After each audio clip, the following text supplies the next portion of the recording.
2014 నుంచి ఇప్పటిదాకా ఏజెన్సీ ప్రాంతంలో మాత్రం తెలుగుదేశం పార్టీ అప్పట్లో ఒకటి గెలిచి ఇటుపక్కకి రావడం నడిచింది వైసీపీ నుంచి.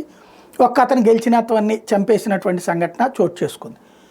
ఇప్పుడు అక్కడ బలం అయితే ఇంతవరకు అందుకోవట్లేదు. సాధారణ మిగతా గిరిజన ప్రాంతాలు సాధించారు, ఒక మన విశాఖ ఏజెన్సీ అక్కడే సాధ్యం కావట్లేదు.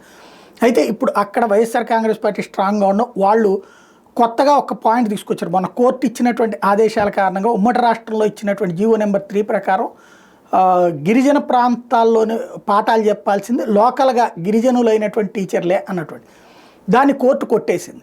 దాని మీదన ఇప్పుడు యాజిటేషను, ఈ ప్రభుత్వం అసమర్థత వల్ల ఇదంతా జరిగింది అని చెప్పేసి గిరిజనులకు పాఠాలు చెప్పాలి, బయట వాళ్ళు రావడానికి వీల్లేదు అన్నటువంటి ఉద్యమం ప్రారంభించింది. అది 170కి విరుద్ధం అన్నటువంటి పాయింట్. దానికి ప్రభుత్వం సరిగ్గా వాదించలేదు అన్నట్టు. అది తెలుగుదేశం ప్రభుత్వానికి తలనొప్పి అయ్యేటప్పటికి స్వయంగా చంద్రబాబు నాయుడు స్పందించారు. లేదు అది జగన్ ప్రభుత్వం సరిగ్గా వాదించకపోవడం వల్ల జరిగింది, అసలు ఉమ్మడి రాష్ట్రంలో మా ప్రభుత్వమే అది తీసుకొచ్చింది ఆ చట్టం, ఇప్పుడు మళ్ళీ వాళ్ళకి ఎలాంటి ప్రాబ్లం లేకుండా చూసుకుంటానని అష్యూరెన్స్ ఇచ్చారు.